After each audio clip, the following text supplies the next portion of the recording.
The metaverse is going to change the game.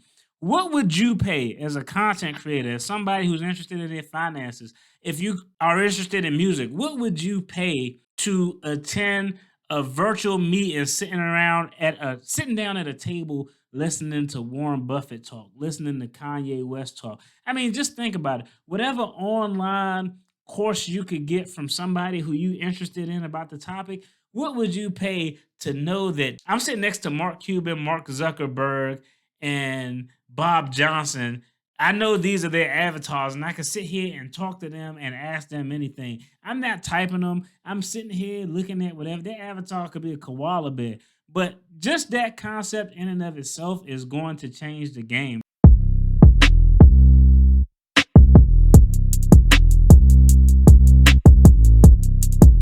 Super Bowl Sunday, so we're gonna do something different. We're gonna make this a new little format. We're gonna hit 5 financial topics in 10 minutes. And I'm a licensed attorney, but this isn't legal or financial advice. This is just my opinion and letting y'all know what's going on in the household of Debt Free Dad. If you're looking for financial or legal advice, go find a professional. Stay away from the guys talking on YouTube, including me. Super Bowl tickets. I don't know if y'all seen this image that's going around, but they showed the price of Super Bowl tickets, and the cheapest ticket that I saw on this whole thing was like $5,500. So let me ask you, would you pay $5,500 to attend the Super Bowl? Now I'm sure if you're paying $5,500, you're probably sitting up in the nosebleed section, and you're not including the price of the ticket to get there, to eat and drink there. That's crazy. I probably wouldn't do it because I know $5,500 isn't going to get me in the skybox. And if I go to an event, I'm sitting in the skybox.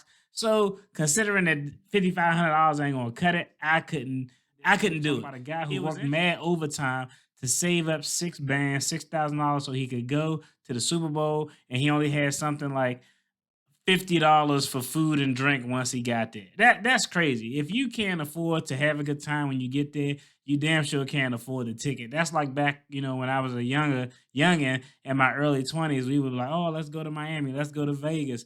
And I got enough money to get to these places and for a hotel. You on vacation and you eating at Subway and McDonald's. That's trash. So bottom line, I'm not paying 5 racks for the Super Bowl. Now, if the Washington Commanders or whatever they call got to the Super Bowl, then I'm allowed to revisit this point, but that's probably never going to happen. So it's probably going to be a non issue. Snoop Dogg purchasing Death Row Records. Now, we all know who Snoop Dogg is. Death Row Records is the label that he started at, where he got Death Row was the label that pays me, where he actually started at. But I just wanted to talk about how amazing that is. Think about how amazing that is. That would be the equivalent of me at my first job at Checkers or Burger King or McDonald's. And after 30 years of working and hustling and grinding, I go back to buy that McDonald's or that Foot Locker or that Arby's or whatever the hell your first job was at. Props to him. I think just that concept is amazing. The details of the contract haven't come out yet, though, because I'm interested to know if the Masters were involved. He did express interest. I seen in a video last year where he was like, "Hey, I want it all. I want the brand. I want the masters. I mean, every Death Row album, soundtrack, the Above the Rim, all that stuff is over there. And I think if it's in his hands, I'm gonna be honest, I think he can revitalize Death Row as a record label. But props to him. That's a big move. The news stories was conflicting though. I saw some stories that said he bought the entire Death Row entity, which would include the Masters. Then I seen other articles that said he purchased the Death Row brand, and if he purchased the Death Row brand, that would lead me to believe he just got the name and the entity and the ability to use that name and that image going forward. Salute to him. Hey, salute. That was a big move. I don't know who invests in Square. Y'all know what Square is when you got the phone and somebody want to pay with their card and you hook up that big huge thing and you can swipe their card. I know the first time I seen one of those, I was in church. I was like, damn, the church getting people on the credit cards with the Square now. But this is interesting. I don't have any stock in Square. This is just my opinion. But Apple, for a while, Samsung actually was looking at it and working with this company too. But Apple actually is putting out an update to allow people to pay with their credit card via chip by just tapping it on their iPhone. That is going to be a game changer. I invest in Apple. I talk about it. It's one of my single stocks that I do have. But that's going. I'm not an Apple. I'm a Samsung guy. But that's going to be a game changer. If I was Square, I would be pissed off considering the amount of market share that Apple has with regards to their phones. Um, if you don't have to hook up that terrible eyesore, just think about it. If you got a Square, you got to hook it up to your phone. You got to make sure it's working. If it's not working, you got to send it back and get another one to be able to just here. Okay, I want to buy that shirt. Bleep, you just touch it on somebody's phone. Man, I know Square's pissed off right now, but that's where it's going. And I'm sure Samsung and Google and all those other cell phone companies aren't that far behind with this technology. So hey, if I had Square, me personally, if I had Square stock, I'd really take a hard look at if I wanted to jump ship on that one, considering this move that Apple is making. All right, the next topic I wanted to talk about is a sister by the name of Lakeisha Simmons. I'm gonna salute and give her applause before I even start this story.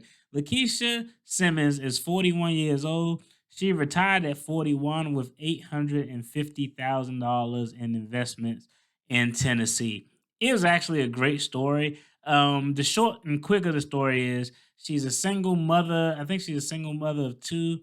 Well, yeah, single mother of two. She went through a divorce in like 2017. And at that point, that was kind of her kick in the butt moment. Like, man, I got to do something different with my finances. At that point, she became down with the FIRE, Financial Independence, Retire Early movement. Now, she had a great job. She was in academia. I think she was a college professor or something to that effect. So she made, I know it was 100 and something thousand dollars a year. But from 2017 to current, she essentially did whatever she could do to cut her costs. The first thing she did was get rid of her house. She had a 5 bedroom, 4 bathroom house that was beautiful. And I think it was like 2,500 bucks a month. But she was like, nah, if I want to retire at 41, I gotta get out of here. And so she sold that place, got an apartment for her children, and she's been in retirement and she's definitely enjoying it. So salute to her. That's a great story. Y'all think $850,000 y'all could retire at 41 with if you had 850,000 in investment? For me, that number too low. I'm gonna just be honest. I mean, you can retire comfortably, especially if you don't have no expenses with $850,000. If you're in a low cost area, I mean, I get it. You could make it happen, but for me and what I want to do, 850 bands too low for me to hang it up. But salute to her. That's a big story. Hey, she cut those costs and did what she needed to do to be able to retire at 41. When I'm uninformed about stuff, I'm like an old grouch, like I don't know about this metaverse type of thing. And I've been seeing everybody's been going crazy off of virtual real estate. Somebody paid hundreds of thousands of dollars to get a piece of virtual real estate that's next to virtual real estate that's owned by Snoop Dogg. Snoop is in a couple of topics today for some strange reason. And so, I thought about it and I was like, man, this is early on, I was like, I can't see the usability of it. It didn't hit me until I started doing some research because I was like, hey, do I need to dip my toe in this arena? But I saw a video and this guy is purchased a plot of land in the virtual real estate, and he's building like this huge virtual condo. It's amazing. I mean, when you go inside, I saw the video. When you go inside, it looks like a high speed condo in like Miami or something. I mean, it has all of this VIP room. It has like an area that's like a lounge where you can sit at personal tables. And his whole thought behind this was once the metaverse get popping, people can rent out the rooms and the floors of this building to hold virtual conferences and parties. And that was when it hit me. As I started doing this research, I was like, damn, the metaverse is going to change the game. What would you pay as a content creator, as somebody who's interested in their finances? If you are interested in music, what would you pay to attend a virtual meeting sitting down at a table listening to Warren Buffett talk, listening to Kanye West talk? I mean, just think about it. Whatever online course you could get from somebody who you interested in about the topic, what would you pay to know that, damn, I'm sitting next to Mark Cuban, Mark Zuckerberg. I'm sitting next to Mark Cuban, Mark Zuckerberg, and Bob Johnson, I know these are their avatars, and I can sit here and talk to them and ask them anything. I'm not typing them. I'm sitting here looking at whatever. Their avatar could be a koala bear. But just that concept in and of itself is going to change the game. Just think if you could go to a conference you were interested in, but didn't have to sit and look at it at a computer. You could just zone out and you're actually in the conference, can see the people talking. I mean, it really opened my eyes. The metaverse is going to be big time. Um, I think for two reasons. One, people so desperately want to escape their reality that they are in. So if they can create a better reality for themselves, they'll pay whatever they need to pay to do that. The other thing is just think about it from a social media standpoint. You pay for access to go to a virtual party with your favorite entertainers, your favorite celebrities, and then afterwards you can tag a photo that you all took with all y'all avatars with these individuals in it and put it on your social media. I mean, it's going to be a game changer for business, for conferences, for the ability to have face-to-face interactions versus over the phone or via email or via chat. So I really opened up my eyes to the metaverse. I'll let y'all know if I dive into the virtual real estate thing, but yeah, it's going to be crazy.